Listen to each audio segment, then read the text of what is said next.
गुलाम मुर्जा। आज हमने पढ़ना स्टडी ऑफ मलेरिया। पिछले लेक्चर में हमने पढ़ा था steps to solve biological problem. Step by step पढ़ना। सबसे पहले हम recognization of biological problem, observations, hypothesis, deduction and experiment. सबसे पहले मलेरिया क्या चीज़ है, इसकी हमने पहचान किस तरह करनी है। मलेरिया ऐसी बीमारी है जो दो अतालवी लफ्ज़ से ड्राइव है, मेलामीन बैड, एरिया मीन एयर। ऐसी बीमारी जो गंदी हवा से, बेड एयर से क्रिएट होती थी, इनको मलेरिया का नाम दे दिया गया था।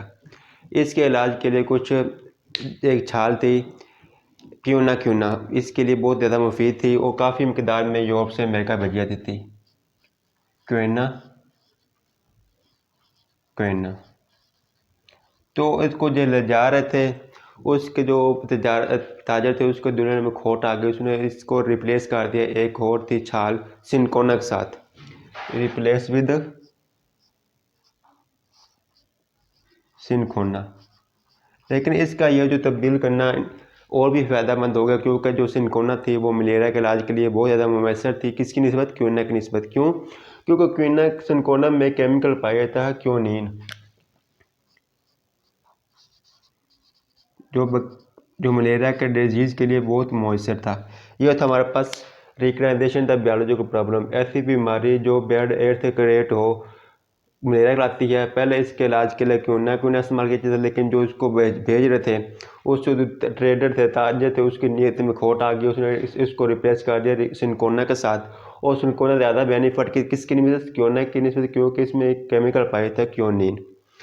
तो उसके रहते यानी ये जो मलेरिया थी, इसके जो जब भी होता था मलेरिया, वो सिनकोना की छाल इसके इलाज के लिए दे देते, लेकिन उसको ये वजह नहीं थी कि मलेरिया का सबब क्या है।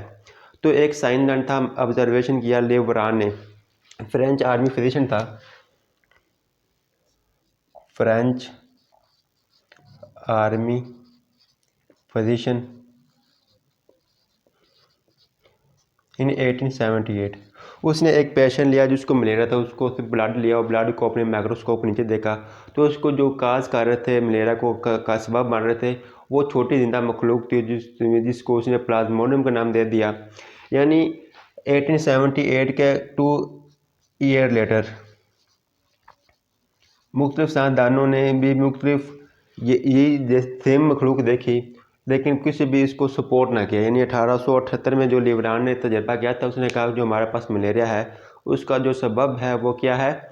एक हमारे पास है वो छोटी जिंदा मखलूक है, उसको लेकिन किसी ने सपोर्ट ना किया। फिर 2 साल बाद और साइंसदानों ने देखा, फिर उसके 3 साल बाद दूसरे साइंसदानों ने भी ये मुशाहिदा किया, लेकिन इसको मतलब कोई ख़ास तकमील ना पहुंची। लेकिन बाद में इस जो छोटे मखलूक तो उसको किसका नाम दे दिया? प्लाज्मोडियम का नाम दे दिया, प्लाज्मोडियम। यानी ऑब्जर्वेशन क्या थी? प्लाज्मोडियम। ये हमारे पास एक ऑब्जर्वेशन था। यानी जो मलेरिया क्या होती थी, मलेरिया जो गंदे इलाकों में रहते थे, मार्शी इलाकों में, इनके दरमियान एक रिलेशन होता था, relation between marshy and malaria, malaria and marshy area. यानी जो दलदल के इलाकों में रहते थे, वहाँ के लोगों में ये ज़्यादा डिजीज़ फेमस थी, यानी ज़्यादा फैलती थी। और जो हमारे पास इसके इलाज के लिए हमने इस्तेमाल क्या करना है? Quinine. Quinine is effective for treatment of malaria, for treatment of malaria. यानी जो लोग दलदल में गंदा पानी को मतलब पी लेते थे, उन लोगों को ये बीमारी नहीं होती थी। Drink water of marshy area.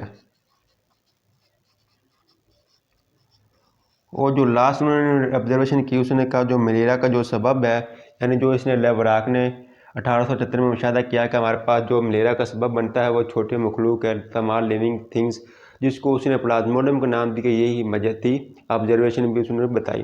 Plasmodium is the सबब, causes of Plasmodium is the causes of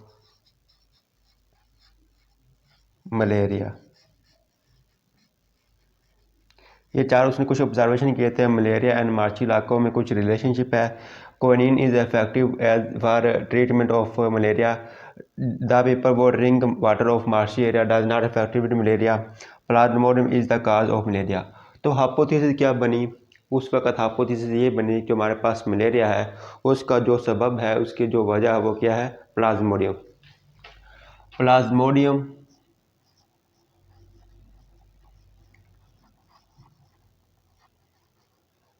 is the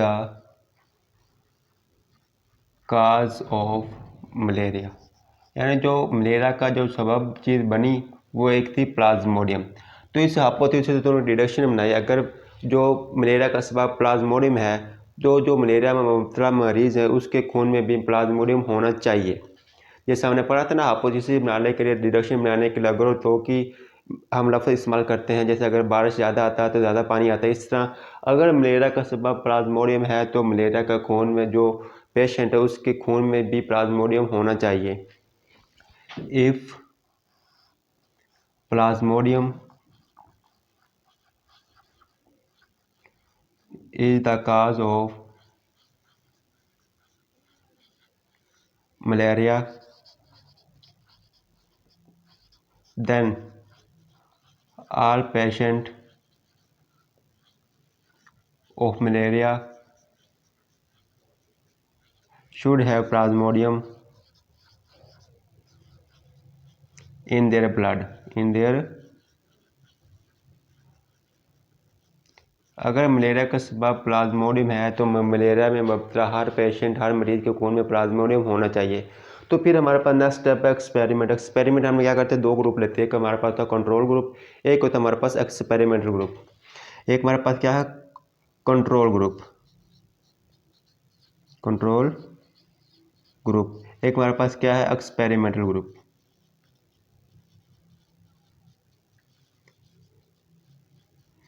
control group ने हमने 100 लोग लिया, 100 पेपर लिया जो मतलब मलेरिया से मुबतला थे, यानी कंट्रोल में हमने क्या करना है, वैसे 100 आदमी लेने हैं जो बिल्कुल सेहतमंद हैं, हेल्दी पर्सन, 100 हेल्दी मैन। और एक्सपेरिमेंटल में हमने ऐसे लोग लेने हैं 100 जो मलेरिया में मुबतला होते हैं, मलेरियल इन्फेक्टेड पीपल। तो क्या क्या जो मलेरिया में थे पेशेंट, उसके खून को टेस्ट किया तो 100 में से 100 लोगों में के खून में जो क्या था, प्लाज्मोडियम था। लेकिन कंट्रोल ग्रुप जो 100 पेशेंट थे, हेल्दी पेशेंट थे, उसमें जो 7 लोग थे ना, 7 पीपल, उसके खून में भी एक प्लाज्मोडियम देखा गया, लेकिन वो इंक्यूबेशन पीरियड में थे।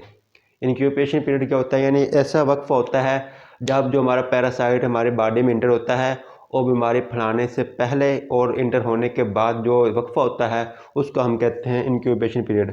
The period between the when parasite injected on our body and before the symptoms appear।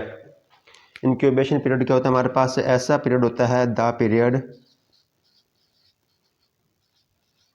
Between injection of parasite and appearance of symptoms।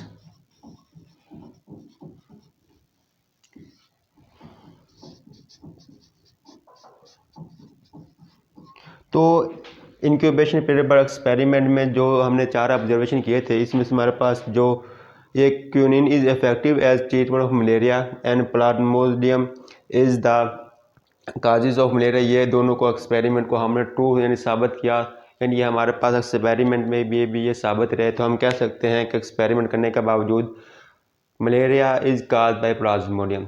तो नेक्स्ट हमारे पास डिफरेंट साइंसदान थे जिन्होंने काम किया। नेक्स्ट हम पढ़ेंगे observation experiment of AFA king. तो नेक्स्ट हम यही पढ़ेंगे। अगर आपको ये लेक्चर अच्छा लगा तो वीडियो को जरूर सब्सक्राइब कर दें ताकि जो भी हम न्यू वीडियो अपलोड करें आप तक बर वक्त पहुँचती रहे। Okay, thanks.